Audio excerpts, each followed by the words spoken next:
Ladies and gentlemen, training will start soon. Please welcome our extraordinary trainer, Mr. Muhammad Sofi Al-Khairadai.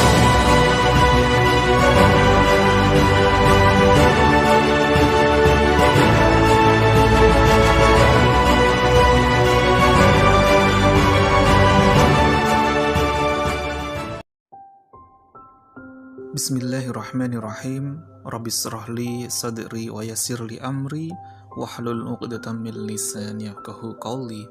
Assalamualaikum warahmatullahi wabarakatuh. Alhamdulillah summa alhamdulillah. Alhamdulillahilladzi an'amana bi ni'matil iman wal islam. Asyhadu an la ilaha illallah wa asyhadu anna Muhammadan abduhu wa rasuluh.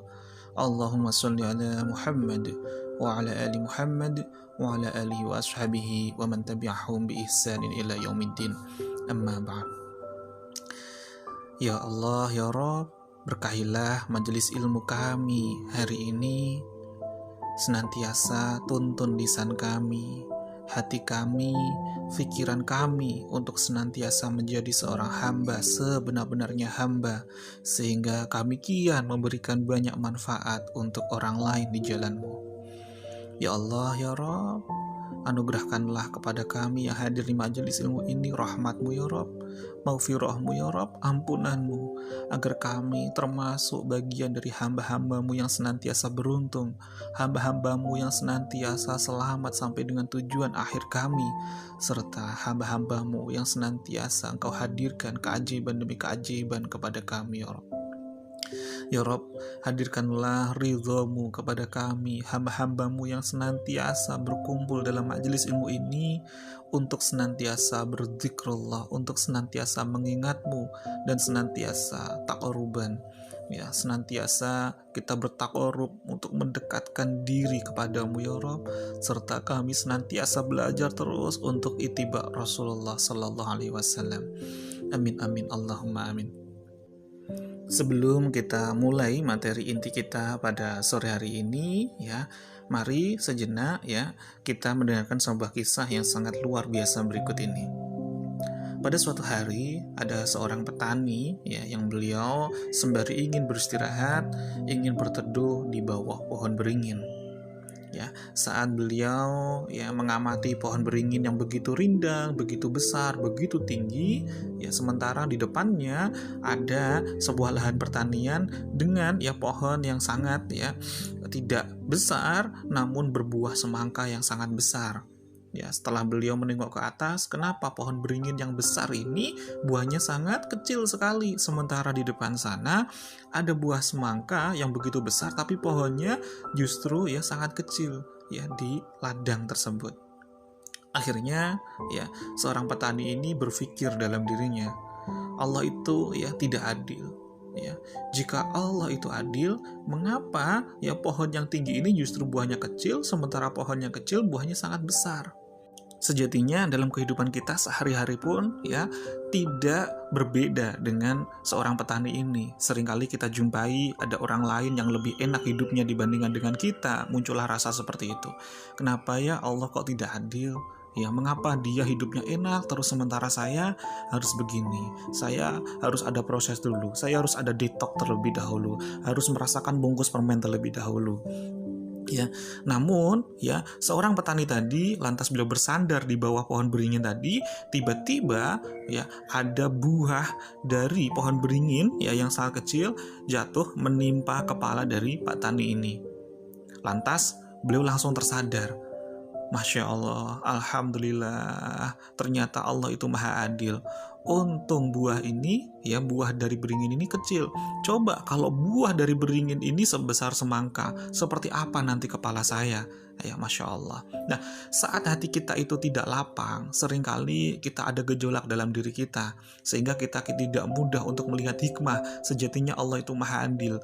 Allah itu sejatinya senantiasa menempatkan porsi-porsi yang sesuai dengan kebutuhan kita. Sehingga saat kita lapang, kita pun kian mudah solusi ya yang sejatinya Allah telah hadirkan kepada kita, dan itu yang terbaik buat kita.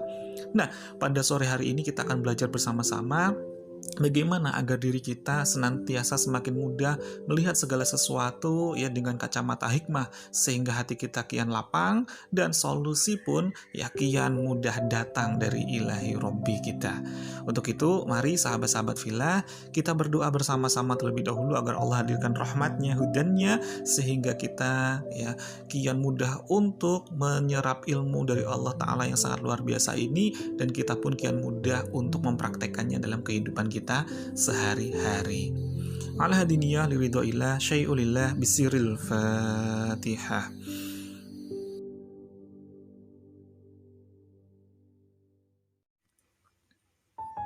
Kondisi hati kita sejatinya ibarat sebuah ya cawan atau sebuah wadah ya.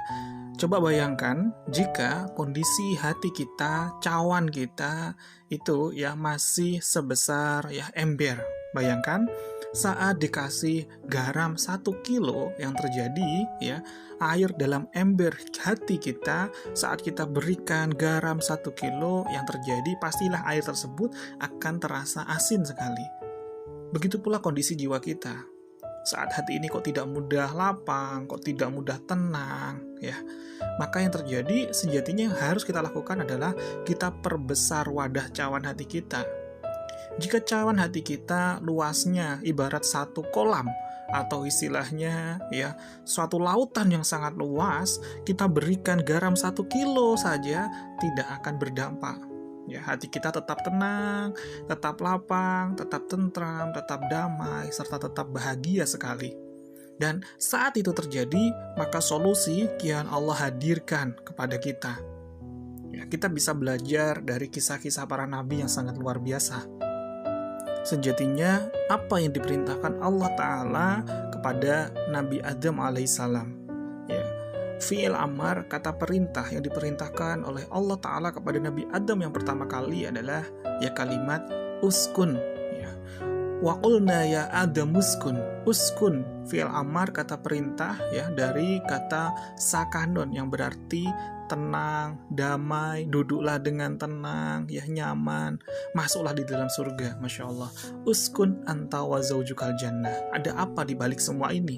Mengapa ya Nabi Adam alaihissalam diperintahkan oleh Allah Ta'ala untuk ya sakanon, untuk tenang, ya untuk lapang hati kita? Karena sejatinya di balik lapangan hati, disitulah kita kian mudah solusi, yaitu tampak kepada diri kita. Saat kita ya tidak menemukan kunci motor, ya mencari-cari HP tidak ketemu, saat kita sedang ya dalam keadaan tenang, kita pun kian mudah untuk menemukannya. Namun saat kita semakin kemerungsung, hektik, panik, yang terjadi kuncinya, HP-nya ya justru kian tidak mudah untuk ketemu. Begitu pula ya kisah-kisah para nabi ya, yakni Nabi Ismail alaihissalam, saat beliau ya kehausan, masih bayi ya digendong oleh ibunya di tengah padang pasir, ya air asinnya sudah habis, sampai akhirnya Siti Hajar harus lari-lari Safa Marwah untuk mencarikan air untuk anaknya, yakni Nabi Ismail alaihissalam. Ya, saat masih panik, hektik, deg-degan, maka apa yang terjadi? Saat hati belum lapang, ya belum diserahkan semuanya kepada Allah Ta'ala, maka airnya pun tidak akan tampak. Namun saat sudah mentok, akhirnya sudah diserahkan semuanya kepada Allah, akhirnya Siti Hajar sudah lapang, solusi pun akhirnya datang. Dan solusi itu tidak jauh-jauh di luar sana, tapi justru tepat di bawah kakinya Nabi Ismail alaihissalam, bukan di Safa ataupun di Marwah.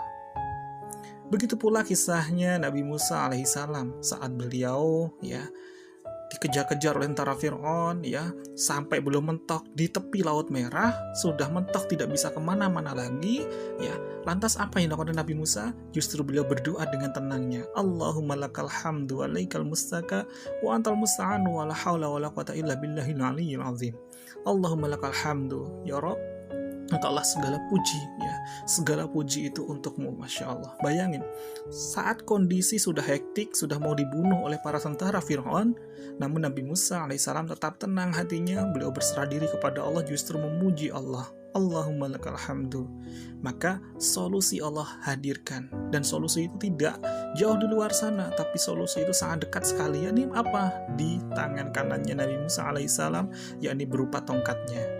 Jikalau saat ini ya kita dihadirkan persoalan, ujian, solusi tidak mudah tampak, ya tidak mudah terlihat, jalan ya ke depan seakan-akan tidak terang, maka hal yang harus kita lakukan adalah bukan fokus kepada solusinya, tapi fokuslah untuk senantiasa menjaga ketenangan hati kita, memperbesar wadah cawan hati kita agar hati kita kian lapang. Dan rezeki yang sesungguhnya ya bukanlah tentang duniawi, bukanlah tentang hajat-hajat kita, tapi sejatinya rezeki akbar itu adalah tentang kelapangan hati. Rasulullah SAW bersabda, ya, kekayaan yang sesungguhnya bukanlah tentang kaya harta benda, tetapi kekayaan yang sesungguhnya adalah kekayaan hati, kelapangan hati. Hadis riwayat Bukhari. Lantas, bagaimana caranya agar hati kita kian tenang, agar cawan hati kita kian lapang? Inilah yang akan kita bahas ya di sesi setelah ini. Lantas, bagaimana cara kita ya untuk mendapatkan ketenangan hati, untuk mendapatkan kelapangan hati, untuk merasakan ya kedamaian dalam diri?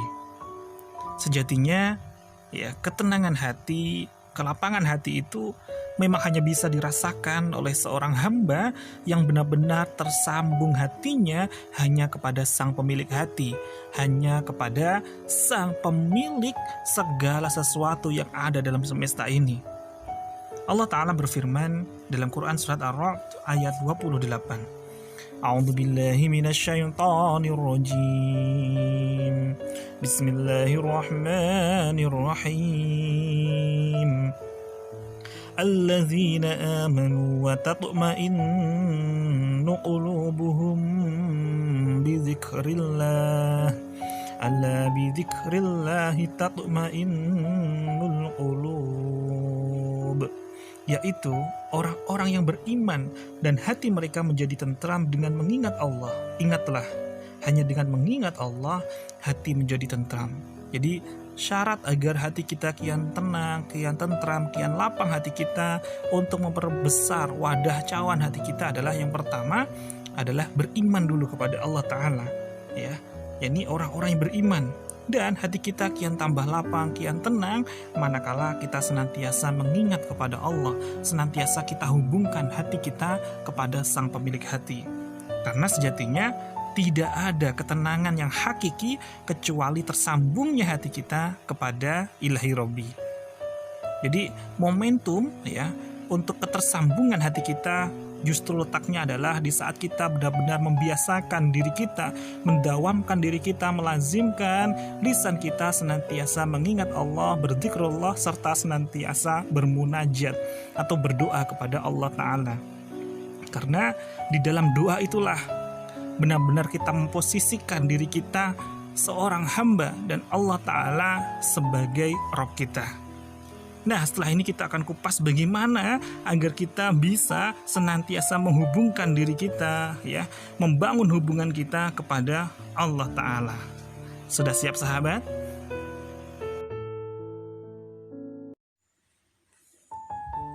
Dalam membangun hubungan kita kepada Allah Ta'ala, sejatinya bisa kita cek melalui ibadah-ibadah kita, melalui doa-doa kita.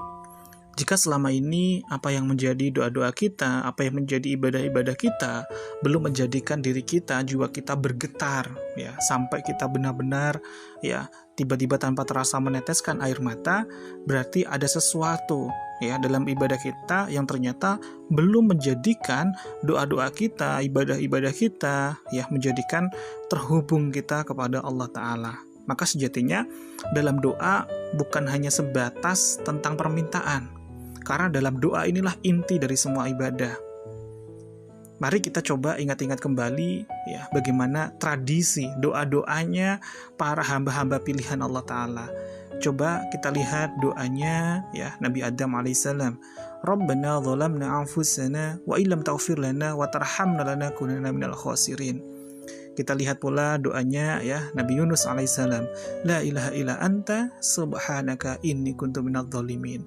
Coba kita cermati, hayati ya dalam doa-doa ini ya. Bahkan doa ya dari Rasulullah SAW pun juga sama ya. Dari doa-doa para hamba pilihan coba kita cek. dalam doa sejatinya ya justru yang terbesar itu bukanlah tentang apa yang kita pinta, tapi sejatinya inti dari doa itu adalah izharul faqri. Apa itu izharul faqri? Izhar itu adalah menampakkan, ya, menunjukkan, jelas, ya, izhar. Ya, fakri, apa ini maksudnya? Tentang kita ini sejatinya adalah bukan siapa-siapa di hadapan Allah. Kita ini ya masih fakir, kita ini lemah di hadapan Allah.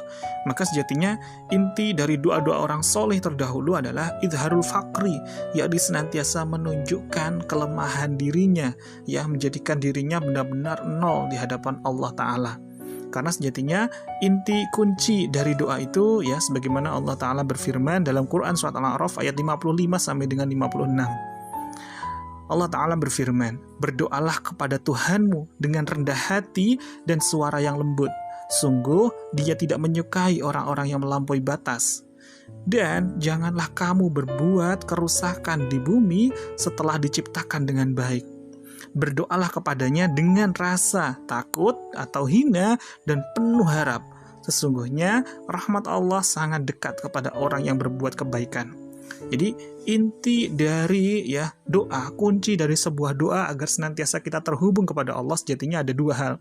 Yang pertama adalah kita mengakui bahwa kita ini sejatinya hina di hadapan Allah Ta'ala karena kita ini masih banyak sekali dosa.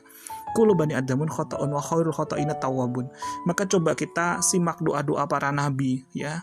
Kebanyakan adalah apa? Pengakuan, ya. Semakin banyak pengakuannya. Maka yang kedua, kunci dari doa adalah kita berharap hanya kepada Allah, kita merasa butuh. Namun inti dari doa justru porsinya harus kita perbanyak dari, ya, pengakuan diri kita, izharul faqri. Perhatikan doa Nabi Adam tadi.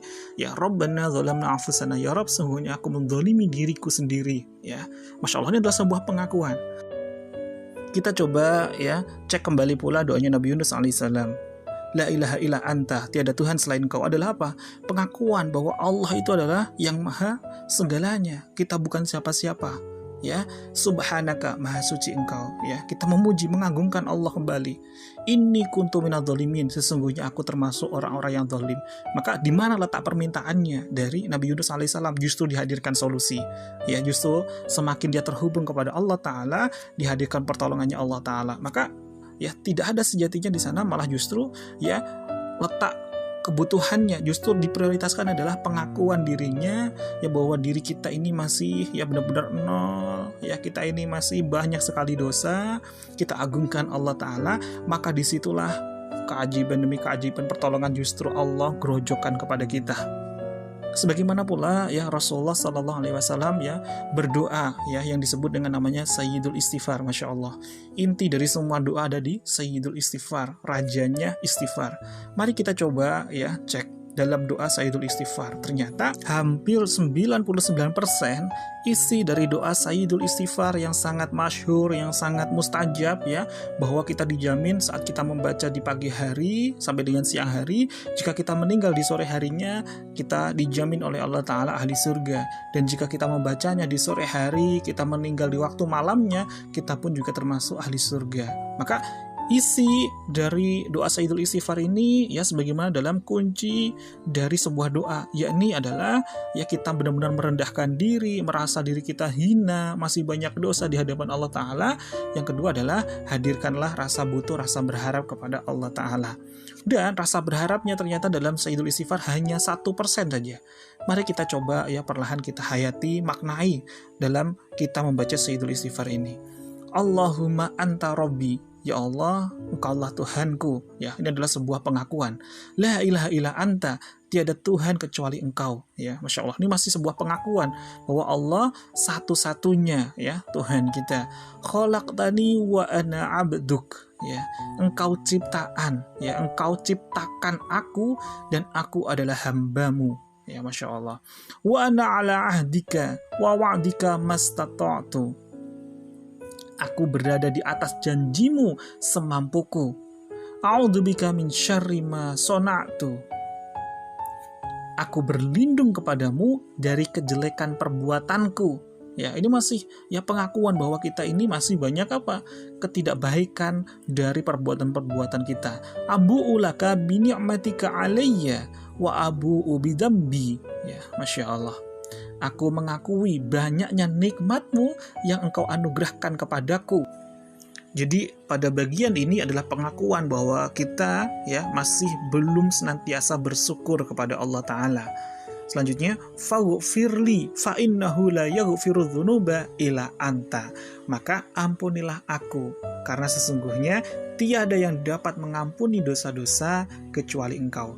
Barulah di sini faghfirli, barulah inilah ya doa kita, barulah inilah harapan kita. Ya Masya Allah, dimana dalam isi semua doa dalam Sayyidul Istighfar ini adalah ya kita pengakuan, ya kita memuji Allah, hanya ada satu ya harapan kita, ya permohonan kita kepada Allah. Ini apa? Faghfirli, mohon ampun kepada Allah Ta'ala. Maka semakin banyak kita memuji Allah, semakin kita ya merendahkan diri kita di hadapan Allah Ta'ala, maka justru disitulah ya Masya Allah keutamaan-keutamaan para hamba-hamba pilihan. Maka perhatikan, jika Nabi Musa alaihissalam saja masih butuh kepada Allah, Rabbis rohli sodri wa yassirli amri, ya Allah lapangkanlah dadaku, ya. Jadi masih meminta kepada Allah Ta'ala. Maka perhatikan Rasulullah Sallallahu Alaihi Wasallam, ya, dibandingkan dengan Nabi Musa alaihissalam, ya. Nabi Muhammad Sallallahu Alaihi Wasallam yang senantiasa memuji kepada Allah Ta'ala, justru bukan lagi meminta, tapi Allah yang lapangkan dadanya, ya. Alam nashrah laka sadrak, bukankah aku telah melapangkan dadamu, ya Masya Allah. Jadi Rasulullah belum meminta, tapi Allah sudah melapangkan dadanya Rasulullah, sudah menghadirkan ketenangan hati, ya Masya Allah. Maka mari kita latih diri kita benar-benar ya merasakan diri kita hina di hadapan Allah Ta'ala, merendahkan diri kita dengan lembut karena kita ini masih banyak sekali dosa-dosa kita kepadanya, dan barulah tambahkanlah rasa butuh ini hanya kepada Allah Ta'ala. Wa ila rabbika farghab, dan hanya kepada Tuhanmu lah engkau berharap. Saat kita benar-benar jadikan Allah satu-satunya tempat untuk bersandar, tempat untuk berharap, dan kita bersibuk kepadanya dengan rasa penuh rendah diri kita di hadapannya, ya, kita benar-benar mengagungkannya, memujinya, bersyukur kepadanya atas segala sesuatu yang sudah Allah hadirkan kepada kita saat ini pula, maka disitulah kita semakin terkonek diri kita dengan Allah Ta'ala, semakin tersambungnya hati kita, semakin ya terhubungnya kita kepadanya.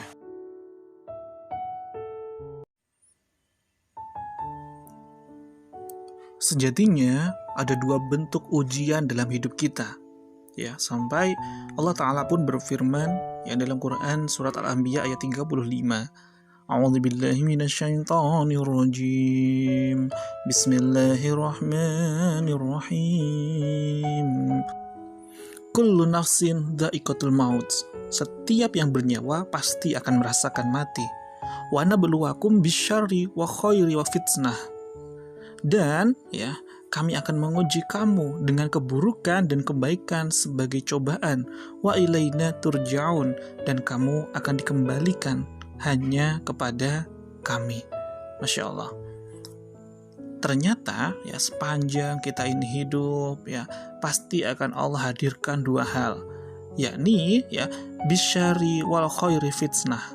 Jadi apa? Allah akan hadirkan ujian berupa keburukan. Agar apa? Agar kita senantiasa bersabar. Dan yang kedua, Allah hadirkan kebaikan. Agar apa? Agar kita senantiasa bersyukur. Maka sejatinya hanya ada dua hal ini. Dan pekerjaan yang paling mudah sejatinya adalah kita untuk senantiasa bersyukur dibandingkan untuk kita senantiasa bersabar. Namun seringkali ya jika kita senantiasa saat dihadirkan nikmat, dihadirkan kebaikan, kok kita tidak lolos dalam ujian Allah berupa ujian kita senantiasa ahli syukur, maka Allah akan hadirkan kepada kita ujian kesabaran setelahnya. Pun sama, jika saat ini kok senantiasa kita masih dihadirkan oleh Allah berupa ujian-ujian berupa ujian kesabaran, maka cek, bisa jadi ya sebelum-sebelumnya kita masih kurang bersyukur sehingga Allah masih hadirkan ujian kesabaran kepada kita. Maka kunci agar kita senantiasa dihadirkan oleh Allah Ta'ala solusi dari semua persoalan hidup kita, ya setelah kita tadi belajar agar senantiasa terhubung kepada Allah, senantiasa kita berdoa, senantiasa ya kita taqarruban ilallah, senantiasa menyertakan hati jiwa kita senantiasa semakin dekat kepada Allah, bergetar hati kita kepada Allah. Berikutnya adalah tahap selanjutnya adalah di sini kita harus senantiasa bersyukur kepada Allah Ta'ala, karena ya, rahasia syukurnya adalah apa? Senantiasa akan mendatangkan karunia Allah yang lebih banyak setelahnya. Rasulullah SAW bersabda, "Afdhalu dzikri ya la ilaha illallah." Zikir paling utama adalah la ilaha illallah. Namun wa afdhalu du'a alhamdulillah. Dan sebaik-baik dari doa adalah kita bersyukur kepada Allah Ta'ala.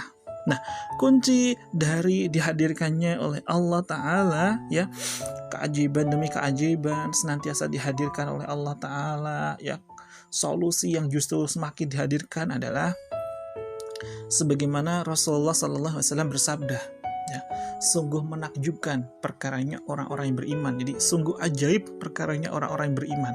Apa ini keajaiban bagi orang-orang yang beriman? Saat dia dihadirkan ujian, ya, berupa ketidakbaikan, dia senantiasa bersabar, dan saat dihadirkan oleh Allah kebaikan, dia senantiasa bersyukur. Hanya ada dua hal ini, sabar dan syukur. Karena sejatinya sabar ini, ya, sabar dan syukur adalah sayap-sayap dari keimanan.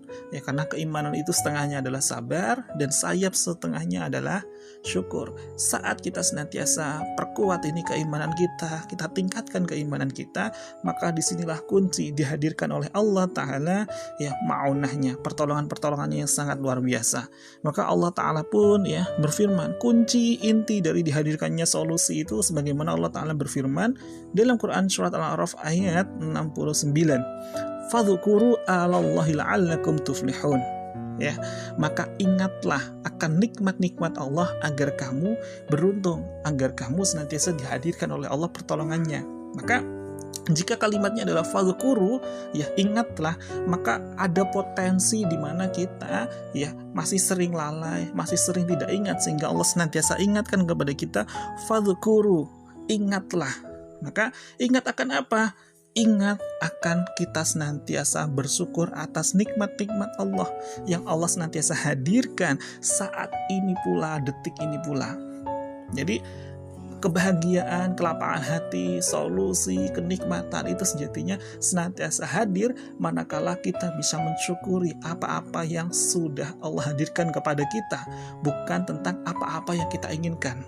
Karena sesungguhnya nikmat yang sangat dahsyat, nikmat yang sangat luar biasa adalah kita bisa merasakan bahwa segala hal yang terjadi dalam kehidupan kita, dalam setiap hembusan nafas kita, setiap detik kita adalah nikmat pemberian darinya.